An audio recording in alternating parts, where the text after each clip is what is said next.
Bonjour à tous, dans le tutoriel d'aujourd'hui, nous allons voir comment créer un plan dans Yokis Pro. Donc nous allons rentrer directement dans la structure du projet, donc on va utiliser le projet qui a été cliqué dans un tutoriel précédent. Tout ce que j'ai à faire, c'est cliquer sur la petite bulle, qui est une photo ou pas, ça reviendra au même. J'ouvre mon projet. Vous voyez qu'il y a 3 blocs différents. L'étape 1, plan et module, donc on va faire une première partie, le plan, dans le tutoriel d'aujourd'hui. Un point numéro 2 qui est la création des points de commande et un point numéro 3 qui est la création des usages.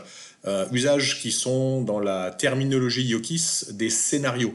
Donc ça n'a rien à voir avec des centralisations. Une centralisation, je vais pouvoir la faire sans avoir besoin du hub ou autre, avec un simple point de commande. Un scénario nécessite plus, dans l'optique de Yokis, la multiplication des différents ordres sur différents types de récepteurs ou tout simplement des déclencheurs, donc une centralisation à telle heure ou à tel moment de la journée. Donc je vais cliquer sur mon étape 1, plan et module. J'ouvre une page qui ressemble à un plan papier, une page quadrillée tout simplement, et c'est sur cette page qu'il va falloir que je crée le plan de mon installation. Avant de vous poser les questions, je ne peux pas importer de plan, que ce soit en PDF, en JPEG ou en DWG. Donc pour ce faire, je vais me baser sur la mallette de démonstration Yokis, que certains d'entre vous ont peut-être déjà pu voir lors d'animations faites par les chargés de distribution Yokis chez les différents distributeurs ou dans le Yokis Tour. Donc vous voyez que sur cette mallette, 3 pièces ont été schématisées. Il y a un salon qui est ici, une chambre qui est là et un jardin qui est de ce côté-là. Donc je vais juste schématiser ces 3 pièces. Donc je vais vous montrer comment on fait, vous allez voir c'est relativement simple. Tout ce que je vais faire, c'est cliquer sur créer pièce et extérieur. Je vais choisir ici dans mes bulles le type de pièce que je veux créer. Donc là, tout ce que j'ai à faire, ce serait de cliquer sur la petite flèche qui est à droite là pour changer le type de pièce. Je pense que Yokis a pensé à peu près à tout. Et puis au pire, si vous ne trouvez pas votre bonheur, vous avez une pièce ici qui s'appelle autre. Et comme vous le verrez, vous allez pouvoir renommer la majorité des pièces comme vous le souhaitez. Donc je vais commencer par la chambre. Je vais faire valider tout simplement.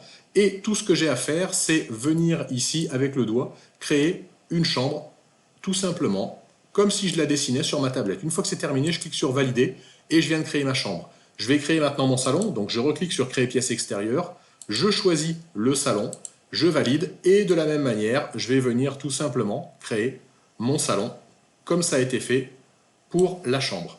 Je valide. Il me reste donc une dernière pièce à créer qui est le jardin. Alors c'est vrai que Yokis la considère comme une pièce pour la simple et bonne raison, c'est qu'on va y intégrer du micromodule. Donc encore une fois, je clique sur créer pièce extérieure.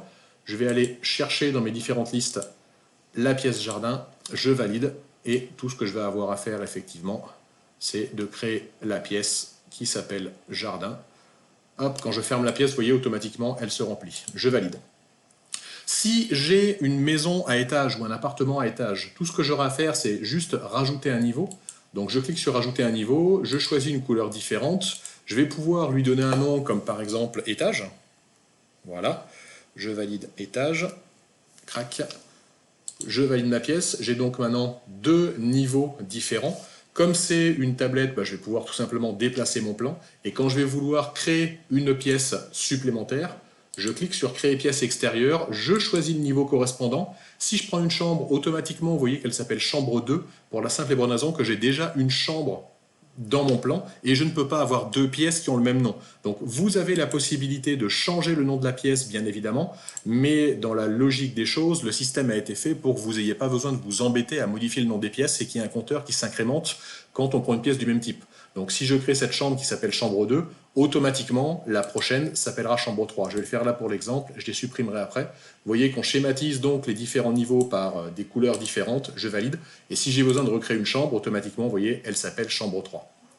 Je ne vais pas le faire.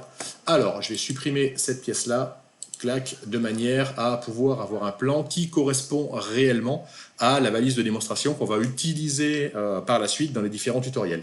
Voilà, le plan a été créé. Vous voyez que c'est quand même pas très compliqué, c'est assez simple. Merci à tous d'avoir suivi ce tutoriel et on se retrouve bientôt pour la suite de l'étape 1, le scan des modules et le placement de ceux-ci. Merci, au revoir.